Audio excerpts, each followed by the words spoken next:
আমার ইলেকশন আপনি যেভাবে চান ইন্ডিয়া করতে দিবে না ভাই। এরকম বেশ কিছু গুপ্ত হত্যা করা হবে, হামলা করা হবে, বেশ কিছু ক্যান্ডিডেটের উপর যখন হামলা হবে।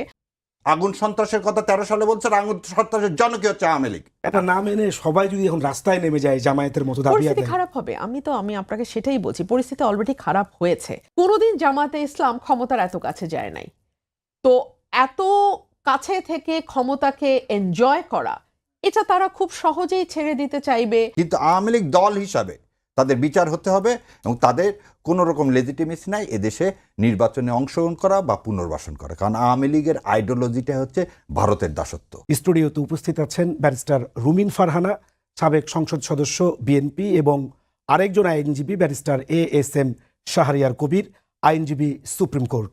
সরাসরি যেতে চাই আলোচনায়। প্রথমে রুমিন ফারহানা, আপনাকে দিয়ে শুরু করতে চাই। মহাসচিব বলছেন যে সংস্কারের ফয়সালা হবে আগামী সংসদে। তাহলে এতদিনের আলাপ আলোচনা, এত সময়, তাহলে এইটা আসলে এই বিএনপির তো এই কথা আগেই বলার দরকার ছিল, জামায়াতের অভিযোগ। আপনাকে অসংখ্য ধন্যবাদ। দেখুন, জোর করে তো আসলে ঐক্যমত চাপিয়ে দেওয়া যায় না।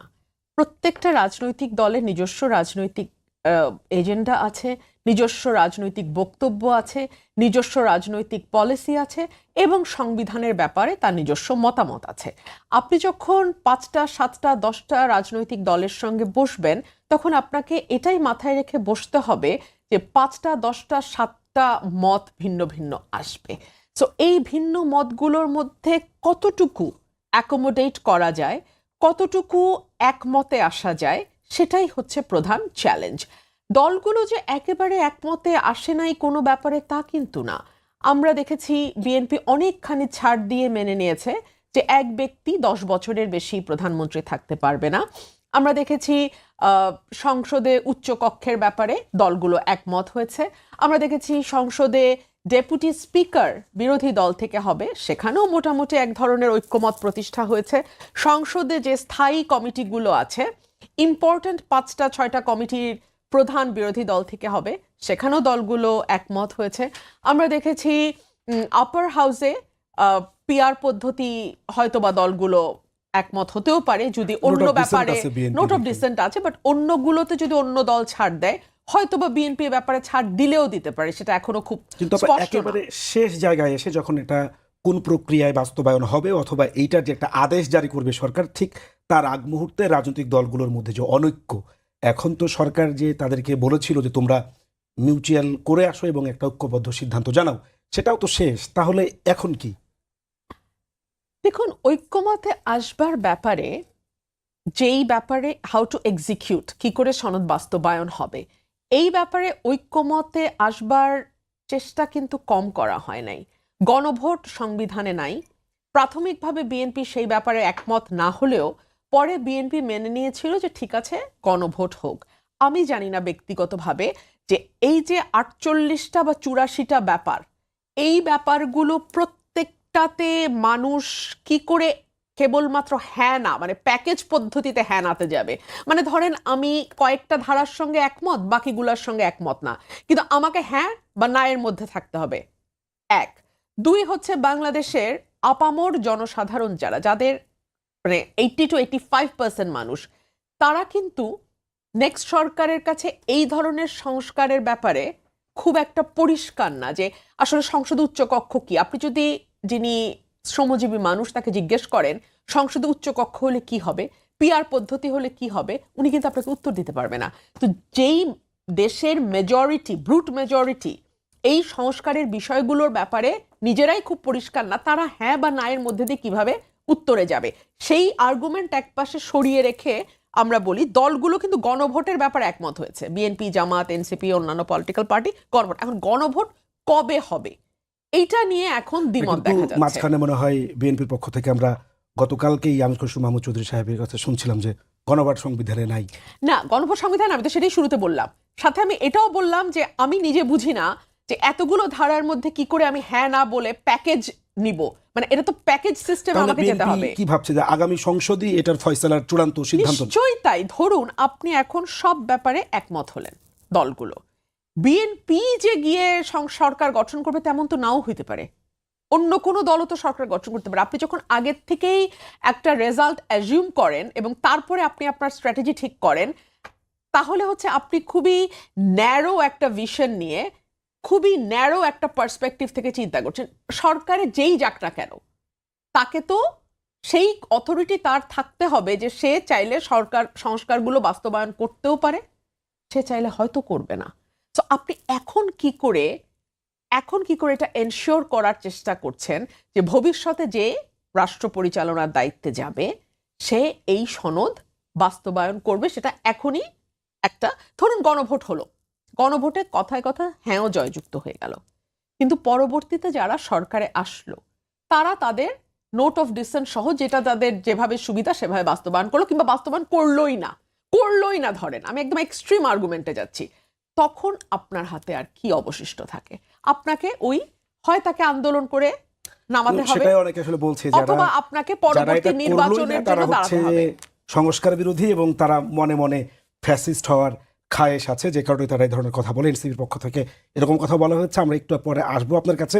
শাহরিয়ার কবির, আপনি শুনছিলেন যে গণভোট কবে হবে এবং কোন প্রক্রিয়া হবে, সেটি আসলে ভোটের দিনে হবে নাকি আগে হবে, সেটি নিয়ে হচ্ছে বিএনপির এক ধরনের কথা। এবং আজকে বলছে যে মহাসচিব বলেছেন যে সংস্কারের ফয়সালা হবে সংসদে, রুমিন ফারহানা আপা সেটি আসলে বলছেন। জামায়াতের তো দাবি হচ্ছে যে আইনি ভিত্তি এবং তার ভিত্তিতে হতে হবে আগামী নির্বাচন। তাহলে এখন সমাধান কি? ধন্যবাদ আপনাকে। আপনার মাধ্যমে আপনার টিভির সকল দর্শকদের আসসালামু আলাইকুম, শুভেচ্ছা। আপনারা যেখানে আছেন তাদেরকে সালাম এবং শুভেচ্ছা। প্রশ্ন হচ্ছে কি, যখন বলেন মানে সারা রাত পরে সকালবেলা সীতারামের মাসি, তখন জাতি খুব হতবাক হয়। কনস্টিটিউশনে গণভোট নেই, ভালো কথা, কনস্টিটিউশনে ভোটও নাই। অত কনস্টিটিউশনে ভোটের জন্য ওয়েট করো 2029 সাল পর্যন্ত, কারণ কনস্টিটিউশন আছে 5 বছর পর পর ভোট। তা আপনি যদি কনস্টিটিউশনে বলেন গণভোট নাই, তাহলে আপনাকে ওয়েট করতে হবে 2029 সালে। ফেব্রুয়ারি মাসে আপনি ইলেকশন করবেন কিসের ভিত্তিতে? আবার পরিষ্কার করে, আপনি যদি সংবিধান বলেন, সংবিধানে গণভোট নাই। আমার বোন আইনজ্ঞ, আমার যতটুকু ছোট জ্ঞান তাতে বলছে যদি কনস্টিটিউশনের মধ্যে থাকতে চাই তাহলে কনস্টিটিউশনে গণভোট নাই, খুব ভালো কথা। নেক্সট পার্লামেন্ট সিদ্ধান্ত নেবে, খুব ভালো কথা। তাহলে 2029 পর্যন্ত ওয়েট করতে হবে, কারণ সংবিধান আছে 5 বছর পর পর ভোট। 24 সালে ভোট হয়েছে, তাহলে 29 সাল পর্যন্ত। এখন আমাদের রাজনৈতিক দলগুলোর একটা অবস্থা কি, যেটা আমার সাথে মিলবে সেটা সংবিধানের দোহাই দিব, যেটা মিলবে না সেটাতে নিব না, তা তো হবে না। এবং এই জায়গাতেই হচ্ছে জাতির সাথে কোথাও প্রতারণা করা যাবে না। জাতির সাথে প্রতারণা করা যাবে না এই কারণে, আপনি 36শে জুলাই আপনি একটা ম্যান্ডেট নিছেন শাসনতন্ত্রের পরিবর্তনের, যাতে আর এরকম একটা মনস্টার, এরকম একটা ফ্যাসিবাদের আর পুনরাবৃত্তি না হয়। এবং এটার কারণে আপনি কি করলেন, আপনি এটাতে সাইন করলেন। এবং এখানে কি লেখা আছে, জাতীয় ঐক্যমত কমিশন 84টাতে আপনি সাইন করলেন। এবং সাইন করার সময় এনসিপি কেন সাইন করলো না, যেটা কিভাবে ইমপ্লিমেন্ট হবে সেটা না দেখা পর্যন্ত আমরা সাইন করব না। তাহলে যখন আপনি সাইন করেছেন, তখন সেই সাইন করা থেকে আজকে যে কথা বলতেছেন যে সংসদে চলে যাবো, তাহলে এখনই আপনি কি করলেন? কিন্তু বিএনপির পক্ষ থেকে তো অভিযোগও আছে যে এটা প্রতারণা করা হয়েছে। আর শেষ করি, আপনি সাইন করছেন, সেটা সাইন তো আর প্রতারণার মাধ্যমে নিয়ে আসা হয়নি। নিয়ে আসা হচ্ছে কোন জায়গাটা, যেটা গণভোটে দেওয়া হবে সেই জায়গাটা নেক্সট হবে। কোথায় প্রতারণার কথা বলতেছে, নোট অফ ডিসেন্ট ছাড়া যদি দেওয়া হয় তাহলে সেটা প্রতারণা। আমি ওই পর্যন্ত এখনো যাইনি। আমার কথা হলো, প্রথমে তো সব দল মিলে এটাতে আপনি তো সাইন করলেন, তাহলে এটা একটা কন্ট্রাক্ট কার সাথে? জনগণের সাথে, সমস্ত রাজনৈতিক দলগুলোর। যেই ক্ষমতায় যাক তাকে এটা পালন করতে হবে। আপা যখন বলে পালন করব না, তাহলে সে হবে ব্রিচ করবে, আর ব্রিচ করলে কনসিকুয়েন্স খুব খারাপ না, কিন্তু এটা যদি কোনো রাজনৈতিক দল সরকারে গিয়ে বাস্তবায়ন না করে, তাহলে কি আইনে কোনো বাধ্যবাধকতা আছে? এই জায়গাতেই যাচ্ছি। তাহলে এটা একটা কাগজ, এটা একটা চুক্তি, কিন্তু এই চুক্তি কি করা যাচ্ছে না, প্রয়োগ করা যাবে কি যাবে না সেটা নিয়ে কথা। সেই জন্যে আপনাকে ইমপ্লিমেন্টেশনের কথা আসছে বা লিগ্যাল বেসিসের কথা। লিগ্যাল বেসিস মানে কি, আপনি যদি না মানেন আপনাকে মানাতে আমি বাধ্য করতে পারি। আবার বুঝেন, লিগ্যাল বেসিস মানে আপনি মানবেন না, আপনাকে মানাতে আমি বাধ্য করব, তাকে বলা হয় লিগ্যাল বেসিস। এই লিগ্যাল বেসিসের প্রসিডিওর কি বললো, একটা আদেশ জারি হবে। কি হবে? একটা আদেশ জারি। এবং সেই আদেশের ভিত্তিতে আপনি কি করবেন, একটা রেফারেন্ডাম দিবেন। এবং এই রেফারেন্ডাম দিয়ে আপনি কি করবেন, জনগণ সেই রেফারেন্ডামে হা বা না বলবে। এই জনগণের রেফারেন্ডামকে ডিফাই করার এখন পর্যন্ত কোনো রকম ভাই পৃথিবীর কোনো দেশে ডিফাই করে কেউ ক্ষমতায় থাকতে পারেনি। এবং আপনাকে এটা মনে রাখতে হবে, যদি ডিফাই করেন আপনি, যেমন আপনাকে একটা উদাহরণ দিই, ব্রেক্সিটে সেই সময় কনজারভেটিভ চেয়েছিল ইউরোপিয়ান ইউনিয়নের সাথে থাকতে, ব্রেক্সিটে আসলো না, তাদেরকে ইউরোপিয়ান ইউনিয়ন থেকে বের হয়ে আসতে হলো। আপনি ওখানে কিন্তু ডিফাই করে ক্ষমতায় থেকে যাবেন তা কিন্তু হবে না। সেকেন্ড যে কথাটা আমার বোন বলতেছে, প্যাকেজ, দেখেন প্রথম রেফারেন্ডাম কত সালে হলো? 1 মে 1977। কিসের ভিত্তিতে হলো? জিয়াউর রহমানের 19 দফাতে, 19 দফার ভিতরে, এক দফা না কিন্তু 19 দফা। এই 19 দফার মধ্যে 12টা ছিল সংবিধানের পরিবর্তন। আর প্রশ্নটা কি ছিল? Major general Ziaur Rahman BU এবং তাহার অনুসৃতি নীতি ও কর্মপন্থা, তাহলে নীতি এবং পন্থার যখন বলছে তখন অনেকগুলো, ক্ষমতা নেওয়ার পরে যত যা করছে মার্শাল অর্ডার দিছে সব, তাহার প্রতি আপনার আস্থা আছে কি না, হ্যাঁ বা না বলেন। তার মানে জিয়াউর রহমান সাহেবের 19 দফা হচ্ছে যে এর সঙ্গে ইনক্লুডিং ছিল না। কারণ প্রথমে 19 দফা হেলিকপ্টার করে সারা বাংলাদেশে বিলানো হয়েছিল, তারপরে গণভোট হয়েছিল। তার মানে মানুষ যে 19 দফার যে 19টাতেই সমর্থন করবে তা না, ম্যাক্সিমাম সমর্থন করলে আপনি হাতে দিবেন, যদি ম্যাক্সিমাম সমর্থন না করেন আপনি নাতে দিবেন। আজকে আপনি তো এই কাজটা করছেন 77 সালে, তাহলে আজকে যখন আপনি আবার বলতেছেন ভাই এই জুলাই সনদের বেলা এতগুলো তো জনগণ বুঝবে না, জনগণ যতটুকুন বোঝার জনগণ বোঝে, জনগণ বুঝে ভোট দেয়, জনগণ না বুঝে আজ পর্যন্ত বাংলাদেশে ভোট দেয়নি। আর জনগণ বোঝে বলে এই মনস্টারকে এতদিন পর আমরা সরাতে পেরেছি। সুতরাং আপনি যখন আগেই করছেন একটা, আপনার আন্ডারে দুইবার গণভোট হলো, সংসদীয় পদ্ধতি সব খুঁটিনাটি কি জনগণ বোঝে? পার্লামেন্টারি কমিটি আমাদের অনেক লয়ারই বোঝে না, আমি সাধারণ মানুষের কথা বাদ দিলাম। পার্লামেন্টারি কমিটি কিভাবে চলবে, এই 13 অ্যামেন্ডমেন্টের সময় মে একটা বই লিখছে, how the parliamentary committee will function, সাধারণ মানুষের বোঝার কোনো ক্ষমতাই নেই। তাহলে আপনি এমন কোনো উদাহরণ দিবেন না যেটা প্র্যাকটিক্যালিটি নেই। সেই জন্যে জুলাই সনদের উপর কি করতে হবে? গণভোট করতে হবে, এবং এই গণভোটটা অবশ্যই হ্যাঁ নাতে আসবে। আর গণভোট নিয়ে তো বিএনপির কোনো আপত্তি নাই, না, এখন ওই জায়গায় দিন নাকি আগে এই কথাটা বলছি। আপনি ইলেকশন করবেন কিসের ভিত্তিতে? প্রথমে বললাম তো কনস্টিটিউশন নাই, তাহলে ইলেকশন করতে গেলে আপনাকে গণভোটে এই জুলাই সনদের ভিত্তিতে আপনাকে ইলেকশন করতে হবে। তাহলে অবশ্যই ইলেকশনটা কি করতে হবে? আগে করতে হবে, নাহলে তো আপনি কিভাবে? কারণ জিয়াউর রহমান কি করছেন, আগে গণভোট দিয়েছেন 77 সালে, 78 সালে দিয়েছেন পার্লামেন্ট ইলেকশন। এরশাদ সাহেব 84 সালে কি দিলেন? আগে গণভোট দিলেন, 86 সালে দিলেন পার্লামেন্ট ইলেকশন। তা আপনি প্রতিবার কি করতেছেন? আগে তো গণভোট দিচ্ছেন, তার পরিপ্রেক্ষিতে আপনি ম্যান্ডেটটা পাচ্ছেন। বুঝতে পেরেছি আপনার কথা। এই শেষ করে দিই। আর একটা জিনিস আপনার লাস্টে যে কথাটা বলতেছেন, দেখেন যদি ইলেকশনের দিনও গণভোট দেন, কথার কথা বললাম, ইলেকশনের দিনও গণভোট দেন, তাহলে কি করতে হয়? গণভোটের রেজাল্ট দিবেন, তারপর পার্লামেন্ট ইলেকশনের রেজাল্ট দিতে হবে। কিন্তু সুবিধাটা হচ্ছে গণভোটটা আগে হতে হবে, কারণ গণভোট না হলে আজকে আমরা কনস্টিটিউশনের বাইরে অলিখিত একটি সংবিধানের দ্বারা পরিচালিত, সেখানে গণভোট ছাড়া এই ইলেকশনের লেজিটিমেসি দেওয়া যাবে না। শুনছিলেন আপনারা যে গণভোট ছাড়া পরবর্তী যে নির্বাচন তারই লেজিটিমেসি থাকে না। আমার ভাই একটা কথা বলেছেন, আমি তার সাথে সম্পূর্ণ একমত, যে এই যে জুলাই সনদ, it's a contract and it's a binding contract for all the parties who has signed. যারা যারা রাজনৈতিক দলগুলো এটাকে সই করেছে, definitely it's a binding contract for them. But একটা ভেরি বেসিক প্রিন্সিপাল হচ্ছে ফ্রড ভিশিয়েটস এভরিথিং। ফ্রড যখন হবে, ফোর্জারি যখন হবে, প্রতারণা যখন হবে, তখন এই কন্ট্রাক্টটা আর কোনো পক্ষের ওপরেই, এবং যার উপরে এই ফ্রডটা করা হয়েছে বা যে মনে করছে যে তার উপরে ফ্রড হয়েছে, তার জন্য এই কন্ট্রাক্টটা আর বাইন্ডিং থাকে না। যখন জুলাই সনদটা বিএনপির সামনে যেভাবে আগে দেওয়া হয়েছিল অ্যাজ ইট ইজ, বা হুবহু যখন সই করার সময় তার সামনে দেয়া হলো না, এবং পরবর্তীতে যখন তাদেরকে দেখানো সেই সনদ থেকে আমরা দেখলাম সরকার বেশ খানিকটা সরে গেছে, নোট অফ ডিসেন্টগুলো অ্যাবসেন্ট হয়ে যাচ্ছে, বলা হচ্ছে 270 দিনের মধ্যে এটা কার্যকর করতে হবে, স্বয়ংক্রিয়ভাবে হয়ে যাবে। এই বিষয়গুলো যখন বিএনপির সামনে আসলো, অবভিয়াসলি বিএনপি মনে করলো যেখানে তার সঙ্গে প্রতারণা বা ফ্রড করা হয়েছে। আর যখন ফ্রড হয় তখন সেই সনদ বা কন্ট্রাক্টের আর কোনো বাইন্ডিং এফেক্ট থাকে না। জিয়াউর রহমানের সাহেবের সময় যেই হানা ভোট হয়েছে, হ্যাঁ সেখানে 19 দফার ব্যাপারে কথা হয়েছে, কিন্তু সেই 19 দফাটা যদি আপনি আমি পড়ি আমাদের বুঝতে কিন্তু কোনো সমস্যা হবে না, সহজ সরল। ওখানে স্বাস্থ্যের কথা বলা আছে, শিক্ষার কথা বলা আছে, আমাদের ডে টু ডে লাইফের সঙ্গে বহু কিছুর ব্যাপারে ভাই বলছে সেখানে আলাপ অধিকাংশ করা আছে। বিষয় সংবিধান কনস্টিটিউশনাল ম্যাটারের ব্যাপারেও বলা হয়েছে, কিন্তু অ্যাটলিস্ট সেটা মানুষের কাছে কমিউনিকেট করবার জন্য ভাইয়ের ভাষ্য মতেই হেলিকপ্টার দিয়ে হলেও প্রচার চালানো হয়েছে।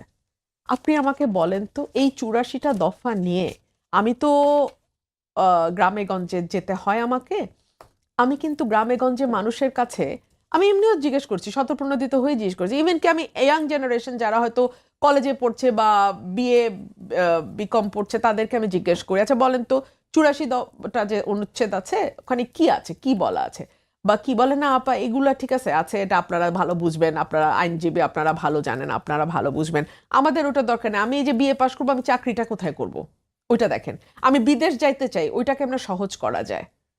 আপনি মানুষের জন্য তো সবকিছু, তাই না? মানুষের ফোকাসটা কোন দিকে, মানুষ কি চাইছে সেটা কি আপনাকে সবচেয়ে বেশি গুরুত্ব দিতে হবে। তারপরও আমি সকল আর্গুমেন্ট একপাশে সরিয়ে রেখে, বিএনপি তো সনদ স্বাক্ষরের পরেও গণভোটের ব্যাপারে দ্বিমত করে নাই। বিএনপি বলছে ঠিক আছে গণভোট হোক, কিন্তু নির্বাচনের দিন হোক। ধরুন আমাদের ইসি কিছুদিন আগে বলল যে এখন গণভোট করতে তাদের এই মুহূর্তে তাদের যে লজিস্টিক্স আছে এবং সবকিছু সাপোর্ট আছে সময় লাগবে 1.5 মাস। তো আমাদের নভেম্বরের আজকে 10 তারিখ শেষ হলো, আজকেও যদি গণভোট ইসি প্রস্তুতি শুরু করে শেষ হবে আপনার ডিসেম্বরের 25 বা 26 তারিখে গিয়ে, 1.5 মাস।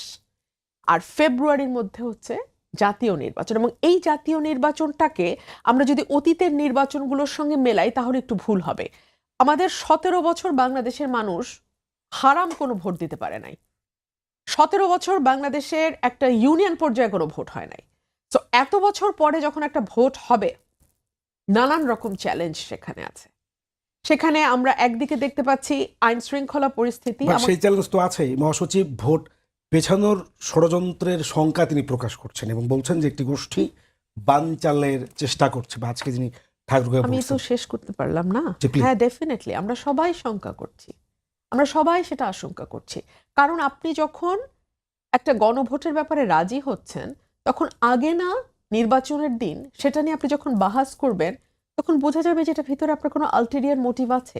এবং গণভোট আয়োজন করতে যেটা আমি বলছিলাম যে 1.5 মাস সময় লাগবে, আপনি মাঝামাঝি ডিসেম্বরের শেষে গিয়ে একটা গণভোট করে আবার ফেব্রুয়ারির শুরুতে একটা ভোট করবেন, আপনার সেই লজিস্টিক্স সক্ষমতা আছে, আইন শৃঙ্খলা বাহিনীর সেই সক্ষমতা আছে, এবং বাড়তি আরো 3,000 কোটি টাকার প্রয়োজন হবে। 3 নাম্বার হচ্ছে এই বাড়তি 3,000 কোটি টাকা যদি আমি দেশের ভাগ্যের নির্ধারণের জন্য বরাদ্দ করেও রাখি অসুবিধা নাই, কিন্তু মানুষের বা ভোটার টার্ন আউট নিয়েও তো একটা প্রশ্ন আছে। ওই যে কথাটা আমি বলছিলাম সাধারণ মানুষের কনসার্ন এগুলো না, সো তারা যে ভোট কেন্দ্রে আদৌ যাবে, গিয়ে যে ভোটটা দেবে, এটাও দলগুলোর জন্য একটা বিরাট চ্যালেঞ্জ। কিন্তু যদি জাতীয় নির্বাচনের সঙ্গে হয় তাহলে একসঙ্গে হয়ে যায়, খরচ বাঁচে, সময় বাঁচে, আইন শৃঙ্খলা বাহিনীর উপরে চাপ কম হয়, কমিশনের উপরে চাপ কম হয়, এবং সার্বিকভাবে ভোটার টার্ন আউটটাও আপনার এনশিওর্ড হয়ে যায়।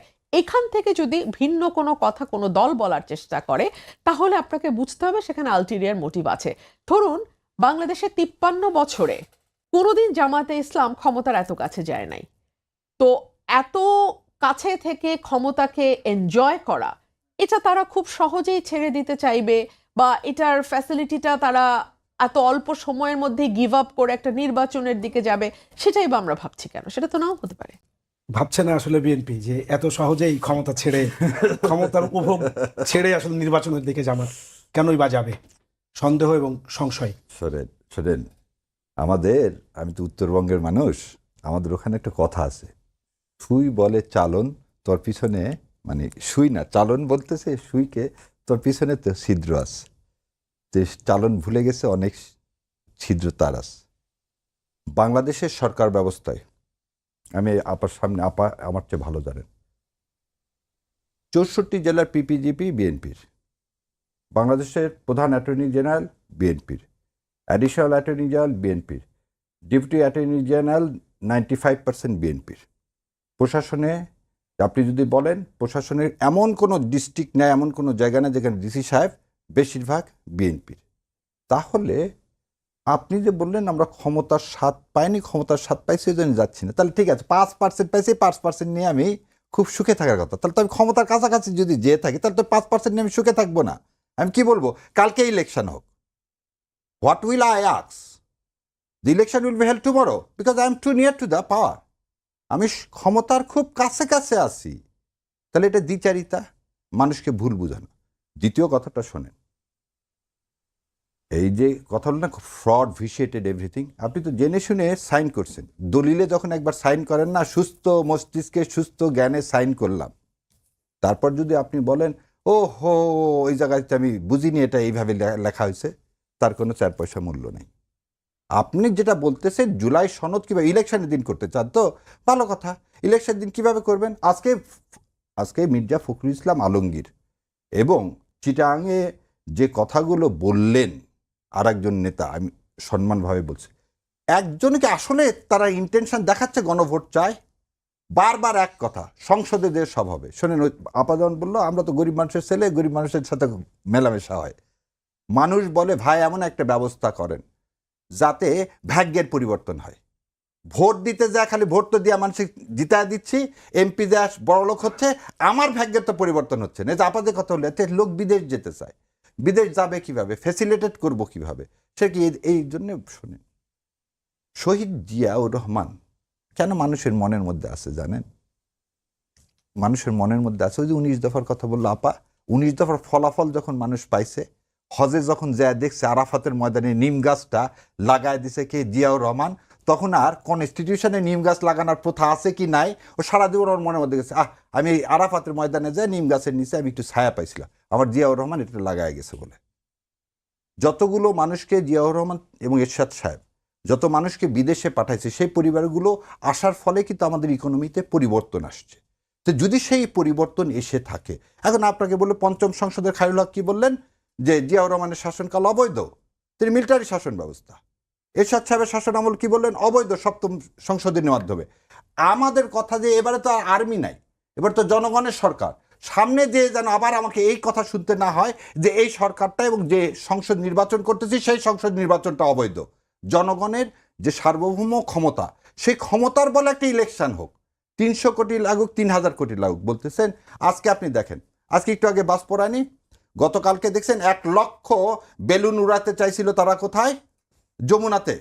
গত পরশুদিন আপনি দেখেন রাজনাথ সিং কি বলে আছে যে আমার চিফ অ্যাডভাইজার কিভাবে কথা বলতে হবে তিনি সেটা ডিকটেট করতে চাচ্ছেন। 2 দিন আগে রণদীপ যশওয়াল কি বললেন, আমার দেশে কাকে আমি ভিসা দিব না দিব, হি ট্রাই টু ডিকটেট। মানে 17 বছরে তার মুখ্যমন্ত্রী শেখ হাসিনা যেভাবে চালাইছে সেখান থেকে তো ইন্ডিয়া বের হতে পারছে না। সুতরাং এখানে বিএনপি যদি এই জিনিসটা না বোঝে, আমার ইলেকশন আপনি যেভাবে চান ইন্ডিয়া করতে দিবে না ভাই। আগুন সন্ত্রাসের কথা 13 সালে বলছেন, আগুন সন্ত্রাসের জনক হচ্ছে আওয়ামী লীগ। আগুন সন্ত্রাসের জনকই হচ্ছে আওয়ামী লীগ। আওয়ামী লীগের দেশকে একটা মোটা আমার আপা এখন থেকে এখানে বাঁচাই দিতে পারবো কিনা সেটা জানি না। আপনি তাড়াতাড়ি কিভাবে করবেন? আপনার পুলিশ নেই, পুলিশ আপনি নিয়োগ দিলেন না কেন? এই সরকারের কাছে এগুলো জিজ্ঞাসা করতে হবে। আজ 18 মাসে আপনি পুলিশ নিয়োগ দিলেন না কেন? 1600 খালি সাব ইন্সপেক্টর নিয়োগ দিচ্ছেন, সে হচ্ছে ট্রাফিক কন্ট্রোলের জন্য। আপনি পুলিশ নিয়োগ দিলেন না। আর্মি একটা স্ট্রাইকিং ফোর্স, তারা হচ্ছে ডিফেন্সের কাজ করবে। আপনি তাদেরকে দিয়ে কি সব কাজ করাতে চান? এটা সম্ভব? তার মানে আপনি দেশে একটা বিদ্রোহ সৃষ্টি করার চেষ্টা করতেছেন। এই সরকার পরিকল্পিতভাবে। তাহলে এই সরকার আমার সরকার, আমার সরকার আমার সাথে কি করতেছে? প্রতারণা করতেছে। এখানে জামাত বা বিএনপি প্রতারণা করতেছে না, আপাতত কথাটা বলতেছে ফ্রডটা করতে চাচ্ছে গভর্নমেন্টের মধ্যে কেউ কেউ। সেটাতে অধিকার যখনই আপনি ছিনায় নিতে চাবেন, আদায় করতে চাবেন, এত সহজে কেউ আপনাকে আপনার অধিকার দিতে চাবে না। ইলেকশন করতে হবে ভাই, এবং দাবি আদায় করতে হবে, সেটা গণভোটের ভিত্তিতে আপনাকে ইলেকশন যেতে হবে, এবং এটা সহজে আপনাকে ইন্ডিয়া করতে দিবে না। আপা, যে সম্মিলিতভাবে ঐক্যবদ্ধ সিদ্ধান্ত নেওয়ার যে বিষয়টি ছিল, সেখানে জামায়াতের পক্ষ থেকে বলা হয়েছে তারা বিএনপির সঙ্গে সংলাপের আহ্বান জানিয়েছে, বিএনপি সাড়া দেয়নি। কিন্তু আজকে জামায়াতের সহকারী সেক্রেটারি জেনারেল হামিদুর রহমান আজাদ বলেছেন যদি বিএনপি আমাদেরকে ডাকে আমরা প্রস্তুত আছি। বিএনপি কি ডাকবে? এটা তো সময় বলবে, এটা তো এখানে আমার পক্ষে বলা সম্ভব না। বিএনপির নীতি নির্ধারণী মহলে যারা আছেন তারা নিশ্চয়ই আলাপ আলোচনার মধ্যে দিয়ে জামায়াতের আহ্বানে সাড়া না দেওয়ার কারণ কি হতে পারে? না, এরপরেই কিন্তু বিএনপি পরিষ্কার করেছে যে আমরা সরকার যদি আহ্বান জানায় আমরা আবার বসতে রাজি আছি। সো একেবারে যে বসার পথ বন্ধ হয়ে গেছে তা তো নয়। আমার মনে হয় দুটো দল বা তিনটে দল যদি নিজেদের মধ্যে আলোচনা করে সেটা তো কার্যকর হতে পারে, কিন্তু তার চেয়ে বেশি কার্যকর হবে যদি রেফারির সামনে সেই আলোচনাটা হয়, অর্থাৎ সরকারের সামনে যদি আলোচনা হয় এবং সরকারের সামনে যদি সরকার আর দলগুলো দায়িত্ব একটা নেবে না সেটাও বলে দিয়েছে, কিন্তু হ্যাঁ, সরকার এরপরে ঘোষণা করে দেবে আর কি। তো সরকার ঘোষণা করে দেবে। সেই ঘোষণা কি মানবে বিএনপি? এখন যদি না মানে তাহলে যে কোনো দলই না মানতে পারে, শুধু বিএনপির ব্যাপার কেন, এটা তো জামাতও না মানতে পারে, এটা তো এনসিপিও না মানতে পারে, এটা তো অন্যান্য যে ছোট ছোট রাজনৈতিক দলগুলো আছে তারাও না মানতে পারে। কেউ তো মানে মানতেই হবে এই বাধ্যবাধকতাটা তো আসলে এভাবে কাজ করে না, যেভাবে আমরা বলছি সেভাবে কাজ করে না। এটা না মেনে সবাই যদি এখন রাস্তায় নেমে যায় জামায়াতের মতো দাবি পরিস্থিতি আদায়, খারাপ হবে। আমি আপনাকে সেটাই বলছি, পরিস্থিতি অলরেডি খারাপ হয়েছে। গত কয়েকদিনে বেশ কয়েকটা জায়গায় ককটেল বিস্ফোরণ হয়েছে। আজকে যেটা ল্যাবএইডের সামনে হয়েছে, একইভাবে আপনি জানেন যে আমাদের একজন উপদেষ্টা ফরিদা আক্তার, ওনার যেই প্রবর্তনা, শস্য প্রবর্তনা, সেখানে হয়েছে গ্রামীণের অফিসের সামনে, কার্যালয়ের সামনে। সুতরাং পরিস্থিতি খারাপের দিকে যাবে এবং একজন এমপি ক্যান্ডিডেটের উপর হামলা হয়েছে, উনি গুলিবিদ্ধ হয়েছেন চট্টগ্রামে। ধারণা করা হচ্ছে এরকম বেশ কিছু গুপ্ত হত্যা করা হবে, হামলা করা হবে। বেশ কিছু ক্যান্ডিডেটের উপর যখন হামলা হবে অটোমেটিক্যালি কিন্তু নির্বাচনটা স্তিমিত হয়ে আসবে। আমি ভাইয়ের সাথে একমত যে বেশ কয়েকটা কোয়ার্টার কিন্তু চাইছে না নির্বাচন হোক, কিন্তু দুঃখজনক হচ্ছে যে অনেক সময় দেখা যায় যারা এই বৈষম্য বিরোধী আন্দোলনে এক কাতারে ছিল, শুধু বৈষম্য বিরোধী আন্দোলন কেন, দীর্ঘ 25 বছর ভাই কিন্তু যারা একেবারে ক্লিয়ার একসাথে করেছে যে আমরা সরকারের মধ্যেই, সরকারের মধ্যে তো আছেই, সরকারের মধ্যে আছে, আওয়ামী লীগের কথিত সরকারের মধ্যে আছে, ডিপ স্টেটের মধ্যে আছে, এবং ঘরের পাশের ভারত তো আছেই। আমি সেগুলো এক পাশে সরিয়ে রেখে আপনাকে বলছি, আমি তো এগুলোতে একমত হয়ে এক পাশে সরিয়ে রেখে বলছি যে এর বাইরেও যখন আমরা দেখি যে যাদের সঙ্গে আমাদের দীর্ঘ দিনের পথ চলা, একসাথে আন্দোলন সংগ্রাম, জেল জুলুম, গুম হওয়া, হত্যাকাণ্ডের শিকার হওয়া, সেখানেও কেউ কেউ হয়তো চাইছে এখন নির্বাচনটা আরেকটু দেরি হোক, আরেকটু পিছিয়ে যাক। সবাই মিলে যদি এরকম প্রোপাগান্ডা করে নির্বাচন পেছানোর জন্য, এবং জুলাই আন্দোলনের ঐক্যবদ্ধ যে রাজনৈতিক শক্তি ছিল তাদের মধ্যে যদি এটা এখন কিভাবে কোন প্রক্রিয়ায় বাস্তবায়ন হবে, এই সুযোগ কি আসলে অন্যরা নিচ্ছে না? আপনাকে একটা কথা বলি, আবার আমাদের একটা অভ্যাস আছে, কোর্টের মধ্যে যখন ঢুকি দুইজন তো দুই পক্ষের লয়ার, ওখানে একজন আরেকজনকে কেউ চিনি না। রফিকুল হক সাহেব আর আজকে চিফ জাস্টিস ওনার বাবা, দুইজন মিলে পারে না একজন আরেকজনকে মারামারি করে। তারপর তো শেষ হয়ে গেছে, দুইজন আবার বের হয়ে আসার সময় রফিকুল হক স্যার ওনার ইশতিয়াক সাহেবের হাত ধরতেছে, ইশতিয়াক সাহেব বলছে মক্কেল আছে ভিতরে, এখন হাত ধরিস না। সো দ্য বিউটি, দ্য ডেমোক্রেসির বিউটিটা কি, গত 15 বছরে তো আমরা এই কাজটা করতে পারিনি। একটু আর একটা উদাহরণ দিই, শেখ হাসিনা বললো আপনাকে তো ফোন করছি, বেগম খালেদা জিয়া দেশনেত্রী বললেন আমার ফোনের লাইন কাটা। আজকে দেখেন জামাত ফোন দিয়েছে, বড় ভাই হিসাবে তাকে ফোন দিয়েছে, বিএনপি কিন্তু বলেনি যে ফোন দেয়নি। তার মানে আমাদের মতের ভিন্নতা থাকতে পারে, তো মত ঐক্য নাই। জামায়াত বিএনপি এখনো ছোট ভাই বড় ভাই সম্পর্কে আছে। হ্যাঁ, কারণ আপনি একটা জিনিস, মত ঐক্য সৃষ্টি করার জন্য কিছু এজেন্ডা নিয়ে কিছু লোক এই বাজারে আসছে। সে হচ্ছে জামাত এবং বিএনপিকে যদি সামনাসামনি কনফ্রন্টেশনে করে দেওয়া যায় তাহলে কার লাভ? আওয়ামী লীগের লাভ, ইন্ডিয়ার লাভ। আর আমার ধারণা, আমার বিশ্বাস, এটা বিএনপি জামাত দুইজনাই বোঝে। অতএব ওই জায়গায় যাওয়ার কোনো সুযোগ আমার ব্যক্তিগত বিশ্বাস নাই। আমাদের মতো মতবিরোধ থাকতে পারে, কিন্তু সেই মতবিরোধ মতনৈক্য যে ওই লগি বৈঠার মতন ওরকম কাজ এই দেশে ইনশাল্লাহ হবে না। আগামীকাল তো জামায়াতের সমাবেশ, হ্যাঁ, এবং জামাত তো বলছে যে ঢাকার চিত্র বদলে দেওয়া হবে। তার মানেটা আপনি এখন আরেকটা জিনিস বলে দিই, আপনি 13 তারিখে তো আরেক দল এসে বলছে, 13 তারিখে একটা দল দিছে না, সেখানে শিবির এবং ছাত্র দল দুইভাবে কি বলছে যে আমরা আসি, আসেন আপনি। আমার চিত্র বদলে দেওয়া হবে, একটু আগে বললাম না যে সহজভাবে তো কোনো আন্দোলন হয় না। তাহলে সরকারকে মেসেজ দিতে হবে। যদি আমি বলে দিই, বিএনপি বলছে, জামাত বলছে, এনসিপি বলছে, এই সরকারের মধ্যে কি আছে, কিছু অসুর আছে, সে অসুরদেরকে আমাদেরকে কি দিতে হবে, একটা ওয়ার্নিং দিতে হবে, তুমি ইন্ডিয়ার সাথে খেলা, আমাদের সাথে খেলো না, তাহলে পরিণতি খুব ভয়াবহ হবে। তোমাকে আমরা ওখানে বসাইছি একটা সার্টেন কাজের জন্য, কি কাজ, তুমি বিচার করবা, সংস্কার করবা, ভোট দিবা। এর বাইরে তৃতীয় কোনো শক্তিকে উদ্ভুত্থান ঘটে আওয়ামী লীগের পুনর্বাসনের যদি তুমি চেষ্টা করো তাহলে পরিণতি খারাপ হবে। এই মেসেজটা দেওয়া কি খারাপ? বুঝতে পেরেছি আপনার কথা। আমাদের হাতে মাত্র 3 মিনিট সময় আছে, 1.5 মিনিট করে শেষ করব। ভাই একটা প্রসঙ্গ তুলেছে যে আওয়ামী লীগ পুনর্বাসন চেষ্টা করো না, তাহলে তোমার সঙ্গে আমাদের ঝামেলা হবে। কিন্তু আজকে ঠাকুরগাঁও মির্জা ফখরুল ইসলাম আলমগীর বলেছেন যে নৌকার ভাইয়েরা আপনাদের হতাশ হওয়ার কিছু নেই, ধানের শীষ আপনাদের পাশে আছে। কেউ কেউ এটাকে বলছেন যে আওয়ামী লীগ পুনর্বাসনের জন্য বিএনপি এই রকমের অবস্থান নিয়েছে এবং ভোট পাওয়ার জন্য। যদি ছোট করে বলতেন। দেখুন, আওয়ামী লীগের যারা ভোটার তারা সকলেই কি, যারা ভোটার, আমি কিন্তু নেতাকর্মীদের কথা বলছি না, যারা ভোটার তারা সকলেই কি মানবতা বিরোধী অপরাধের সঙ্গে যুক্ত? তারা সকলেই কি গুম খুন বিচার বহির্ভূত হত্যা করেছে? না, তারা একটা মার্কাকে পছন্দ করে, তারা তাদের নিজস্ব জীবনযাপন করে, নিজস্ব পেশা আছে, ভোটের দিন গিয়ে ভোট দেয়। এবং বাংলাদেশের সংখ্যালঘু সম্প্রদায়ের ব্যাপারে একটা পারসেপশন আছে যে ওনারা মেজরিটি হয়তো নৌকাকে এতদিন সমর্থন করেছেন। কিন্তু আপনি দেখুন তো, এই জুলাইয়ের গণ অভ্যুত্থানে আমাদের সংখ্যালঘু কোনো ভাই কি প্রাণ হারান নাই? আমাদের তাই না? আমাদের সংখ্যালঘু একটা ছোট্ট শিশু, একটা ছোট্ট শিশু রিয়াগোপ, মনে করে দেখেন তো তার পরিবারের যে বিভীষিকা, আপনি চিন্তা করে দেখেন তো। তো আপনি কি মনে করেন যে রিয়াগোপের পরিবারের পক্ষে সম্ভব হবে নৌকায় গিয়ে ভোট দেয়া? তো তাদের ভোট চাওয়াটা কি অন্যায়? তারা কি বাংলাদেশের বাইরে ভিন গ্রহের কেউ, বা তারা কি অপরাধী কেউ? তা তো নয়। সে কারণেই বলা হয়েছে সকলেই আসুন ভোট দেই। এটা তো জামাতের মিয়া গোলাম পরোয়ার শুরুতেই বলেছিলেন, মানে অভ্যুত্থানের পরপর, যে আমরা সামনে এগুলো ভুলে যেতে চাই, আমরা নতুন বাংলাদেশ রচনা করব। সো আপনি যদি খালি এলিমিনেশনের দিকে যান, এক্সক্লুশনের দিকে যান, এতটুকু ছোট্ট দেশ, 18 কোটি মানুষ, আপনি কিন্তু এখানে বসবাসের পরিবেশ রাখতে পারবেন না। বুঝতে পেরেছি আমরা, আসলে বসবাসের পরিবেশ রাখতে পারবেন। আপা যেটা বলছেন যে যারা অপরাধী নয় তাদেরকে তো সামাজিকভাবে স্বাভাবিক জীবনযাপন করার অধিকার দিতে হবে। আচ্ছা, আপনাকে একটা জিনিস বলি, আমিরে জামাত গত পরশুদিন বলেছিলেন, যদি আওয়ামী লীগ সবসময় একটা জুজুর ভয় দেখাতো, আমরা পড়ে গেলে, 1.5 মিনিট আপনাকে দিয়ে আমরা শেষ করব। জি, আচ্ছা, আওয়ামী লীগ পড়ে গেলে রাস্তায় লাশের বন্যা বয়ে যাবে। 5 থেকে 8 তারিখ কিন্তু কি ছিল, কোনো সরকার ছিল না, একটা লাশও পড়েনি, এই সমস্ত মন্দির আমরাই পাহারা দিচ্ছি। তার মানে আমাদের এখানে কিন্তু রেশিয়াল কোনো কিছু নাই। আফ্রিকাতে বলা হয়েছে কনসিলিয়েশন করতে হবে।